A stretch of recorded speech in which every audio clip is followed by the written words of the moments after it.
Hi ಎಲ್ಲರಿಗೂ ಪ್ರೀತಿಯ ನಮಸ್ಕಾರಗಳು. ನಾನು ಸಿಹಿ. ಇವತ್ತು ಒಂದು ನಾರ್ಮಲ್ ವ್ಲಾಗ್‌ನ ಶೇರ್ ಮಾಡ್ಕೋತಾ ಇದ್ದೀನಿ. ಅಂದರೆ 2 ದಿನದ ವ್ಲಾಗು.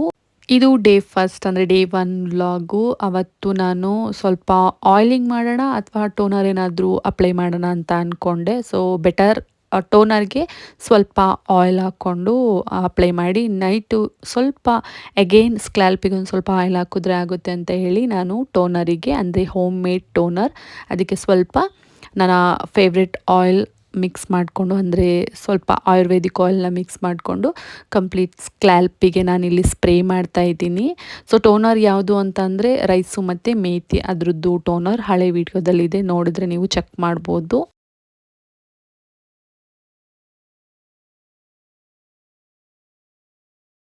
ಟೋನರ್ ಅಪ್ಲೈ ಮಾಡಿ ಆದಮೇಲೆ ಸ್ವಲ್ಪ ಬನ್ ಥರ ಹೇರ್ ಸ್ಟೈಲ್ ಮಾಡಿಕೊಂಡೆ. ಇನ್ನು ನೈಟು ಸ್ವಲ್ಪ ಆಯಿಲಿಂಗ್ ಮಾಡ್ತೀನಿ ಅಂತ ಹೇಳಿದ್ನಲ್ಲ, ಸ್ವಲ್ಪ ಆಯಿಲಿಂಗ್ ಮಾಡಿಕೊಂಡು ಆ್ಯಸ್ ಯೂಶುವಲಿ ನಮ್ಮದು ದಿನ ಹೇಗಿರುತ್ತೋ ಆ ರೀತಿ ಆ ಒಂದು ಡೇ ಫಸ್ಟ್ ರನ್ ಆಯಿತು. ಇನ್ನು ನೆಕ್ಸ್ಟ್ ಡೇ ವ್ಲಾಗ್ನ ಕಂಟಿನ್ಯೂ ಮಾಡ್ಕೊಂಡಿದ್ದೀನಿ. ಈಗ ಹೇರ್ ವಾಶ್ ಡೇ. ನಿನ್ನೆ ಆಯಿಲ್ ಹಾಕಿದ್ದೀನಿ ಅಂದರೆ ಇವತ್ತು ಹೇರ್ ವಾಶ್ ಡೇ. ಇನ್ನು ಮನೆಗೆ ಅಮ್ಮ ಬಂದಿದ್ದರು. ಅಮ್ಮನಿಗೆ ಏನಾದರೂ ಮಾಡಿಕೊಡೋದು ಅದು ಇದು ಇರುತ್ತಲ್ಲ, ಹಾಗಾಗಿ ನಾನು ಜಾಸ್ತಿ ವಿಡಿಯೋ ಶೂಟ್ ಮಾಡ್ಕೊಳ್ಳಿಲ್ಲ. ಹಾಗೂ ಕೂಡ ಸ್ವಲ್ಪ ಏನಾದರೂ ಜ್ಯೂಸ್ ಮಾಡೋದನ್ನ ಒಂದು ಸ್ವಲ್ಪ ಶೂಟ್ ಮಾಡಿಕೊಂಡೆ ಅಷ್ಟೇ. ಅಮ್ಮಂಗೆ ಇವತ್ತು ಏನೋ ಸರ್ಪ್ರೈಸ್ ಕೊಡೋದಿತ್ತು. ಅಂದರೆ ನನ್ನ ಯೂಟ್ಯೂಬ್ ಬಗ್ಗೆ ಸ್ವಲ್ಪ ಡಿಸ್ಕಸ್ ಮಾಡ್ತಾ ಇದ್ದೆ, ಅದ್ರದ್ದು ಬಗ್ಗೆ ಹೇಳೋದಿತ್ತು. ಹಾಗಾಗಿ ಇವಾಗ ಒಂದೇನಾದರೂ ರೆಸಿಪಿ ಮಾಡಿಕೊಟ್ಬಿಡೋಣ ಅಂತ ಸ್ಟಾರ್ಟ್ ಮಾಡ್ತಾ ಇದ್ದೀನಿ. ಮ್ಯಾಂಗೋ ಮಿಲ್ಕ್ ಶೇಕ್ ಅಥವಾ ಸ್ಮೂದಿ ಮಾಡೋದಕ್ಕೆ ನಾನಿಲ್ಲಿ ನನ್ನ ಫೇವ್ರೆಟ್ ಬ್ಲೆಂಡರ್ನ ಯೂಸ್ ಮಾಡ್ತಾ ಇದ್ದೀನಿ. ನಿಜವಾಗ್ಲೂ ಇದನ್ನು ಯೂಸ್ ಮಾಡಿದ ಮೇಲೆ ನಾನು ರಿವ್ಯೂ ಕೊಡಲೇಬೇಕು ಅಂತ ನಾನಿಲ್ಲಿ ವಿಡಿಯೋ ಮಾಡ್ತಾ ಇದ್ದೀನಿ. ಮೊದಲು ನಾನು ಬೇರೆ ಬ್ಲೆಂಡರ್ನ ಯೂಸ್ ಮಾಡ್ತಿದ್ದೆ. ಅಂದರೆ ಕಡಿಮೆ ರೇಟಿಗೆ ಈ ಮೀಶೋದಲ್ಲೆಲ್ಲ ಸಿಕ್ಬಿಡುತ್ತಲ್ಲ, ಅದನ್ನು ತೊಗೊಂಡಿದ್ದೆ. ಅದೇನಾಗ್ತಿತ್ತಂದರೆ ಆ ಜಾರು ಕೂರ್ತಾ ಇರಲಿಲ್ಲ ಸರಿಯಾಗಿ, ಬ್ಲೇಡು ಚೆನ್ನಾಗಿ ವರ್ಕ್ ಆಗ್ತಾ ಇರಲಿಲ್ಲ. ಮತ್ತು ನಾವು ಅದನ್ನು ಬ್ಲೆಂಡರ್ಗೆ ಇನ್ ಮಾಡಬೇಕಾದ್ರೆ ನೀರು ಕೂಡ ಲೀಕೇಜ್ ಆಗೋದು. ಬಟ್ ನಾನೀಗ ರೆಗ್ಯುಲರಾಗಿ ಯೂಸ್ ಮಾಡ್ತಾ ಇರೋದು Agaro Regal Blender, personal Blender ಅಂತ, ವಿತ್ 400 ವ್ಯಾಟ್ಸ್ ಕೆಪಾಸಿಟಿ ಇರೋವಂಥದ್ದು. ನಿಜವಾಗ್ಲೂ ಪ್ರೀಮಿಯಮ್ ಕ್ವಾಲಿಟಿ ಜಾರ್ಗಳು ಬರುತ್ತೆ ನಿಮಗೆ. 700 ml ಜಾರ್ ಬರುತ್ತೆ, 500 ml ಜಾರ್ ಬರುತ್ತೆ, ಜೊತೆಗೆ 300 ml ಜಾರ್ ಬರುತ್ತೆ. ಅದ್ರ ಜೊತೆಗೆ 4 ಲೀಫ್ ಕ್ರಾಸ್ ಬ್ಲೇಡ್ ಬರುತ್ತೆ. ಅಂದರೆ ನಾವೀಗ ಗ್ರೈಂಡ್ ಮಾಡಲಿಕ್ಕೆ ಮತ್ತು ಬ್ಲೆಂಡ್ ಮಾಡಲಿಕ್ಕೆ ಎರಡೆರಡು ಬ್ಲೇಡ್ ಬರುತ್ತಲ್ಲ, ಸೊ ಅದು ಅದ್ರ ಮೇಲೆ ಬರೆದಿರುತ್ತೆ. ವಿತ್ 2 ಲೀಫ್ ಬ್ಲೇಡ್ ಕೂಡ ಬರುತ್ತೆ. ಎಷ್ಟು ಚೆನ್ನಾಗಿರುತ್ತೆ ಅಂದರೆ ಸ್ಟೇನ್ಲೆಸ್ ಆಗಿರುತ್ತೆ ಆ್ಯಂಡ್ 100% ಕಾಪರ್ ಮೋಟರ್ ಇದು. ಸೊ ವ್ಯಾರಂಟಿ ಕಾರ್ಡ್ ಕೂಡ ಕೊಡುತ್ತೆ. ನೋಡಿ, ನೀವೀಗ ನೋಡ್ತಾ ಇರೋದು 2 ಲೀಫ್ ಫ್ಲ್ಯಾಟ್ ಬ್ಲೇಡ್.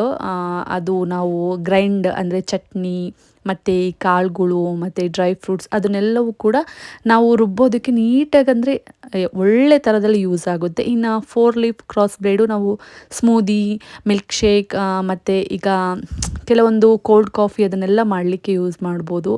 ಎಷ್ಟೋ ಜನ ವಿಡಿಯೋದಲ್ಲಿ ನೋಡ್ತಾ ಇರ್ತೀರಾ, ಇನ್ಸ್ಟಾಗ್ರಾಮು ಮತ್ತು ಯೂಟ್ಯೂಬು ತುಂಬ ಜನ ತೊಗೋಬೇಕು ಯಾವ್ದು ತೊಗೊಳ್ಳೋಣ ಏನು ಅಂತ ನಾವು ಸರ್ಚ್ ಮಾಡ್ತಾನೆ ಇರ್ತೀವಿ. ಈವನ್ ಶಾಪ್ಗಳಲ್ಲಿ ಆನ್ಲೈನಲ್ಲಿ ಎಲ್ಲಿ ಸಿಗುತ್ತೆ ಅಂತ. ನಾನಿಲ್ಲಿ ತೋರಿಸ್ತಾ ಇದ್ದೀನಲ್ಲ, ಇದ್ರದ್ದು ಲಿಂಕ್ ಏನಾದ್ರು ಬೇಕು ಅಂದರೆ ನಾನಿಲ್ಲಿ ಕೆಳಗಡೆ ಟ್ಯಾಗ್ ಮಾಡಿರ್ತೀನಿ. ನೀವು ಆರಾಮಾಗಿ ಬೈ ಮಾಡ್ಬೋದು. ನಿಜವಾಗ್ಲೂ ತುಂಬ ಚೆನ್ನಾಗಿರುತ್ತೆ. ವ್ಯಾರಂಟಿ ಕಾರ್ಡ್ ಕೂಡ ಕೊಟ್ಟಿರ್ತಾರೆ. ನಾನು ಇದನ್ನು ಯೂಸ್ ಮಾಡಲಿಕ್ಕೆ ಶುರು ಮಾಡಿ ಒಂದು 3 ವೀಕ್ಸ್ ಆಯಿತು. ಇನ್ನು 1 ವೀಕ್ ಕಂಪ್ಲೀಟ್ ಆಯಿತು ಅಂದರೆ 1 ತಿಂಗಳು ಯಾವುದೇ ರೀತಿ ಕಂಪ್ಲೇಂಟ್ಸ್ ಇಲ್ಲ. ತುಂಬ ಅಂದರೆ ತುಂಬ ಚೆನ್ನಾಗಿ ವರ್ಕ್ ಆಗುತ್ತೆ. ನಾನಿಲ್ಲೀಗ ಮ್ಯಾಂಗೋ ಸ್ಮೂದಿನ ಮಾಡಿ ತೋರಿಸ್ತಾ ಇದ್ದೀನಿ. ಮಿಲ್ಕ್ ಶೇಕ್ನ ಎಷ್ಟು ಚೆನ್ನಾಗಿ ಅದು ಬ್ಲೆಂಡ್ ಆಗುತ್ತೆ ಅಂದರೆ.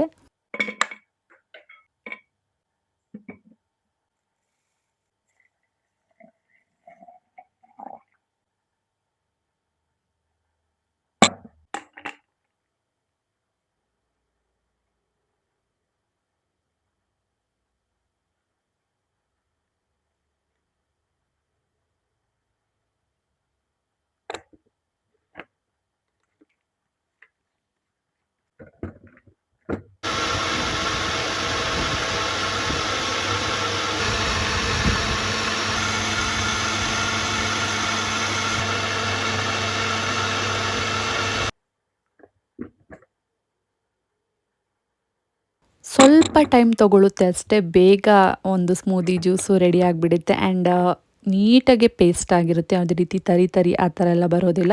ಈಗ ನಾನು ಜ್ಯೂಸ್ ಕ್ಯಾಪ್ನು ಕೂಡ ಯೂಸ್ ಮಾಡ್ತಾ ಇದ್ದೀನಿ. ಅಂದರೆ ಮಿಲ್ಕ್ ಶೇಕ್ ಅಥವಾ ಏನಾದರೂ ಪ್ರೋಟೀನ್ ತೊಗೊಳ್ಳೋಕ್ಕೆ ನಮಗೆ ಆ ಕ್ಯಾಪು ಫ್ರೀಯಾಗೇ ಕೊಡ್ತಾರೆ. ಸೊ ಈ ರೀತಿಯಾಗಿ ನಾವು ಆರಾಮಾಗಿ ನಮ್ಗೆ ಹೆಂಗೆ ಬೇಕೋ ಯೂಸ್ ಮಾಡ್ಬೋದು. ನಿಮಗೆ ಬೇಕು ಅಂದರೆ ಲಿಂಕ್ ಕೊಟ್ಟಿರ್ತೀನಿ, ಕೆಳಗಡೆ ಡಿಸ್ಕ್ರಿಪ್ಷನಲ್ಲಿ ಕೊಟ್ಟಿರ್ತೀನಿ, ಚೆಕ್ ಮಾಡಿ. ನಾವು ಯೂಸ್ ಮಾಡಿರೋವಂಥ ಜಾರ್ನ ವಾಶ್ ಮಾಡೋದು ಕೂಡ ತುಂಬ ಅಂದರೆ ತುಂಬ ಸಿಂಪಲ್. ಈಗ ನಾವು ನಾರ್ಮಲ್ ಜಾರ್ಗೆ ಕಂಪೇರ್ ಮಾಡಿದ್ರೆ ಅದರಲ್ಲಿ ನಾವು ಬ್ಲೇಡ್ನೆಲ್ಲ ರಿಮೂವ್ ಮಾಡಲಿಕ್ಕಾಗಲ್ಲ. ಬಟ್ ಇದನ್ನು ನಾವು ಈ ಒಂದು ಬ್ಲೇಡ್ ಇರುತ್ತಲ್ಲ ಅದ್ರ ಕ್ಯಾಪ್ ಬ್ಯಾಕ್ ಸೈಡಿಂದ ನಾವು ಪುಷ್ ಮಾಡಿದ್ರೆ ಆ ಬ್ಲೇಡ್ ಹೊರಗೆ ಬರುತ್ತೆ. ಅದನ್ನು ನಾವು ಈಸಿಯಾಗಿ ವಾಶ್ ಮಾಡ್ಕೋಬೋದು. ಜೊತೆಗೆ ಆ ರಬ್ಬರ್ ಏನಿರುತ್ತೆ ಅದನ್ನು ಕೂಡ ನಾವು ರಿಮೂವ್ ಮಾಡಿಕೊಂಡು ವಾಶ್ ಮಾಡ್ಕೋಬೋದು. ಸೋ ಸಿಂಪಲ್ ಯೂಸ್ ಮಾಡಲಿಕ್ಕೆ, ಮತ್ತು ನೀಟಾಗಿ ಪೇಸ್ಟ್ ಆಗಲಿಕ್ಕೆ ಅಥವಾ ಕಾಳುಗಳನ್ನ ರುಬ್ಬಲಿಕ್ಕೆ ತುಂಬ ಅಂದರೆ ತುಂಬ ಯೂಸ್ ಆಗುತ್ತೆ.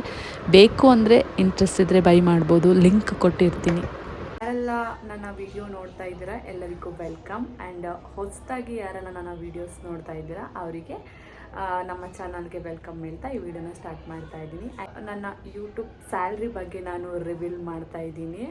ಎಷ್ಟು ಬಂದಿದೆ ನನಗೆ ಈ ಮಂತ್ ಅಂತ ನಾನು ನಿಮಗೆ ಹೇಳ್ತೀನಿ. ಆ್ಯಂಡ್ ಇನ್ನೊಂದೇನು ಅಂತ ಅಂದರೆ ನನ್ನ ಅಮ್ಮನಿಗೆ ಇದು ಸ್ಯಾಲ್ರಿ ಕೊಟ್ಬಿಟ್ಟು ಅವ್ರ ರಿಯಾಕ್ಷನ್ ಹೇಗಿರುತ್ತೆ ಅಂತ ಕೂಡ ನಾನು ಇದೇ ವಿಡಿಯೋದಲ್ಲಿ ತೋರಿಸ್ತೀನಿ. ಯಾಕೆ ನಾನು ಈ ಒಂದು ಕಂಟೆಂಟ್ ಇಟ್ಕೊಂಡು ವಿಡಿಯೋ ಮಾಡ್ತಾ ಇದ್ದೀನಿ ಅಂದರೆ, ನಾನು ತುಂಬ ಸಲ ವಿಡಿಯೋ ಮಾಡ್ತಾ ಇರಬೇಕಾದ್ರೆ ಅಮ್ಮ ಹೇಳ್ತಾಯಿದ್ರು, ಯಾಕೆ ವಿಡಿಯೋ ಮಾಡ್ತಾ ಇರೋದು, ಏನು ಬರುತ್ತೆ ಅದರಿಂದ, ಏನಕ್ಕೆ ಅಂತ. ನಾನು ಹೇಳ್ತಾ ಇದ್ದೆ, ಅಮ್ಮ ಇದರಿಂದ ಸ್ಯಾಲ್ರಿ ಬರುತ್ತೆ, ನಾವು ಅರ್ನ್ ಮಾಡ್ಬೋದು ಅಂತ ಹೇಳಿದ್ದೆ. ಬಟ್ ಅವ್ರು ನಂಬಿರಲಿಲ್ಲ. ಆ್ಯಂಡ್ ತುಂಬ ಸಲ ನಾನು ಸ್ಯಾಲ್ರಿ ತೊಗೊಂಡಿದ್ದೀನಿ, ಬಟ್ ಅಮ್ಮನಿಗೆ ಕೊಟ್ಟಿಲ್ಲ ನಾನು. ಬಟ್ ಇವತ್ತೇನು ಅಂದ್ಕೊಂಡಿದ್ದೀನಿ ಅಂದರೆ, ಅವರಿಗೆ ಕೊಡೋಣ, ಇಷ್ಟು ಸ್ಯಾಲ್ರಿ ಬಂದಿದೆ ಅಂತ ಹೇಳೋಣ, ಅವ್ರ ರಿಯಾಕ್ಷನ್ ಹೇಗಿರುತ್ತೆ ಅಂತ ನಾನು ಒಂದು ವಿಡಿಯೋ ಕ್ಯಾಪ್ಚರ್ ಮಾಡ್ಕೊಂಡಿದ್ದೀನಿ. ಸೊ ಈ ವಿಡಿಯೋದಲ್ಲಿ ನನ್ನ ಯೂಟ್ಯೂಬ್ ಸ್ಯಾಲ್ರಿ ಬಗ್ಗೆ ಹೇಳ್ತೀನಿ, ಹಾಗೆ ನನ್ನ ಸ್ಯಾಲ್ರಿನ ಅಮ್ಮನ ಕೈ ಕೊಡ್ತೀನಿ. ಅವರು ಮೇ ಬಿ ತೊಗೊಳ್ಳಲ್ಲ, ನನಗೆ ವಾಪಸ್ ಕೊಡ್ತಾರೆ. ಬಟ್ ಇಷ್ಟು ಬಂದಿದೆ ಅಂತ ಹೇಳೋದು ನನ್ನ ಕರ್ತವ್ಯ, ಹೇಳ್ತೀನಿ. ಇಷ್ಟು ದಿನ ವಿಡಿಯೋ ಮಾಡಬೇಕು ಅಂತ ಅಂದ್ಕೊಂಡಿದ್ದೆ, ಆದರೆ ಅವರು ಬೇರೆ ಬೇರೆ ಕೆಲಸದಲ್ಲಿರ್ತಾರೆ, ಮತ್ತು ವಿಡಿಯೋಗೆ ಬರಲಿಕ್ಕೆ ಎಲ್ರಿಗೂ ಇಷ್ಟ ಆಗೋದಿಲ್ಲ ಅಲ್ಲ, ಹಾಗಾಗಿ ನಾನು ಫೋರ್ಸ್ ಮಾಡ್ತಾ ಇರಲಿಲ್ಲ. ಇವತ್ತು ಒಂದು ವಿಡಿಯೋನ ಕ್ಯಾಪ್ಚರ್ ಮಾಡ್ಕೊಬಿಡೋಣ ಅಂತ ಅಂದ್ಕೊಂಡಿದ್ದೀನಿ. ನೆಕ್ಸ್ಟ್ ಯಾವಾಗಾದರೂ ನನ್ನ ಹಸ್ಬೆಂಡ್ ರಿಯಾಕ್ಷನ್ ಬಗ್ಗೆನೂ ನಾನು ಕ್ಯಾಪ್ಚರ್ ಮಾಡ್ಕೋಬೇಕು ಅಂತ ಅಂದ್ಕೊಂಡಿದ್ದೀನಿ. ಓಕೆ, ವಿಡಿಯೋ ಸ್ಟಾರ್ಟ್ ಮಾಡೋಣ ಬನ್ನಿ. ಅಮ್ಮ, ನಾನು ಎಷ್ಟು ದಿನ ಹೇಳ್ತಿರ್ಲಿಲ್ವಾ ಯೂಟ್ಯೂಬಲ್ಲಿ ದುಡ್ಡು ಬರುತ್ತೆ ಅಂತ, ನಂಬಲೇ ಇಲ್ಲ. ಹೌದಾ? ನಂಬಕ್ಕೆ ಆಗ್ತಾ ಇರಲಿಲ್ಲ. ಬಂತು, ಎಷ್ಟೈತೆ ಎಣಿಸಿ. ಅಷ್ಟಾಗೇನು ಬರಲ್ಲ, ಯಾವಾಗಲೂ ವಿಡಿಯೋಸ್ ಮಾಡ್ತಾ ಇದ್ರೆ ಬರೋದು. ಅದರಲ್ಲೂ ಚೆನ್ನಾಗಿ ವ್ಯೂಸ್ ಬಂದರೆ ಬರುತ್ತೆ. ನೀನು ಕಷ್ಟಪಟ್ಟು ಮಾಡಿರೋದು, ನೀನೇ ಮಾಡಿದ್ದು. ಬೇಡ, ನೀವು ನಂಬ್ತಾ ಇರ್ಲಿಲ್ವಲ್ಲ, ಇವಾಗ ನನ್ನ ನಂಬಿಕೆ ಬಂತು. ನೀನು ಕಷ್ಟಪಟ್ಟು ಮಾಡು. ಇಲ್ಲ, ನಿಮ್ಗೆ ಎಷ್ಟು ತಗೊಳ್ಳಿ.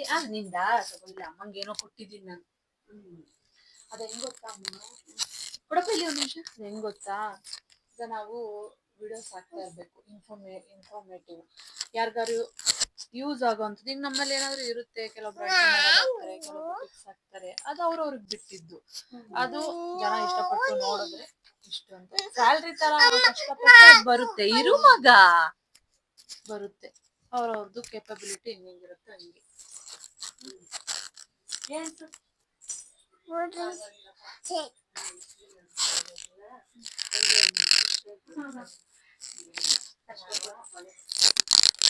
ಕೊಡಪ್ಪ ಇಲ್ಲಿ, ಅದು ಕೇಳಿಸ್ಬಾರ್ದ, ಹೆಂಗೋ ಮಂತ್ಲಿ ಖರ್ಚಿಗಾಗುತ್ತೆ ತಾನೇ. ಅಮ್ಮಂಗೆ ಕೊಟ್ಬಿಡು, ಅಮ್ಮಂಗೆ ಕೊಡಿದ್ದು ಶೀಕಿಂಗ್ ಮಾಡಿ, ಅಮ್ಮಂಗೆ ಕೊಡು. ಮಮ್ಮಿ ಅಮ್ಮಂಗೆ ಕೊಡು ನೋಡು, ಮಮ್ಮಿ ಕೊಡು, ಅಮ್ಮಂಗೆ ಕೊಡು, ತಗೊಳ್ಳಿ ಅಮ್ಮ ಅಂತ ಕೊಡು. ಅಮ್ಮ ಅಷ್ಟು ಕೊಡ್ಬೇಕು. ಥ್ಯಾಂಕ್ ಯು ಕೊಡು. ಹಾಯ್ ಮಾಡು, ಅಲ್ಲಿ ಹಾಯ್ ಹಾಯ್ ಮಾಡು.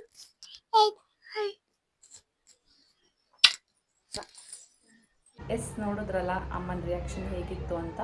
ಅವರು ಏನೋ ಮಾಡ್ತಾ ಇದ್ದಾಳೆ, ಅವಳಿಗೆ ಗೊತ್ತಿರುತ್ತೆ ಏನು ಸರಿ ಏನು ತಪ್ಪು, ಮಾಡ್ಕೊಂಡು ಹೋಗಲಿ ಅಂತ ಅವ್ರ ಪಾಡಿಗೆ ಅವರು ಬಿಟ್ಬಿಟ್ಟಿದ್ರು. ಬಟ್ ಮಗು ಇಟ್ಕೊಂಡು ವಿಡಿಯೋ ಮಾಡೋದು ತುಂಬ ಕಷ್ಟ. And this is my salary. ತುಂಬ ಜನ ಹೇಳ್ತಾಯಿದ್ರು ಯೂಟ್ಯೂಬಲ್ಲಿ ಬರೋ ಪೇಮೆಂಟ್ನ ನಾವು ಡೈರೆಕ್ಟಾಗಿ ಹೇಳಬಾರ್ದು, ಮತ್ತು ನಮ್ಮ ಚಾನಲ್ಗೆ ತೊಂದರೆ ಆಗುತ್ತೆ ಅಂತ. ಬಟ್ ನಂಗೆ ಅದ್ರ ಬಗ್ಗೆ ಎಲ್ಲ ಗೊತ್ತಿಲ್ಲ. ಆದರೂ ಕೂಡ ನಾನು ಸ್ವಲ್ಪ ಒಂದು ಹಾರ್ಟ್ ಥರ ಬ್ಲರ್ ಮಾಡಿ ತೋರಿಸಿದ್ದೀನಿ ನನ್ನ ಸ್ಯಾಲ್ರಿ. ಅಂದರೆ $157. ನೀವೇ ಕನ್ವರ್ಟ್ ಮಾಡ್ಕೊಳ್ಳಿ ಎಷ್ಟು ಅಂತ. ಆ್ಯಂಡ್ ಪೇಮೆಂಟ್ ಯಾವ ಥರ ಬರುತ್ತೆ ಅಂದರೆ $100 ಆಗಬೇಕು. ಪೇಮೆಂಟ್ ನಮಗೆ ರಿಸೀವ್ ಆಗಬೇಕು ಅಂದರೆ ಯಾವಾಗ ನಮ್ಮದು $100 ಕಂಪ್ಲೀಟ್ ಆಗುತ್ತೋ ಆವಾಗೆಲ್ಲ ನಮ್ಮ ಪೇಮೆಂಟ್ ಮಂತ್ ಎಂಡಲ್ಲಿ ಅಂದರೆ 21st to 30 ಒಳಗೆ ನಮ್ಮ ಅಕೌಂಟಿಗೆ ಬಂದು ಕ್ರೆಡಿಟ್ ಆಗುತ್ತೆ.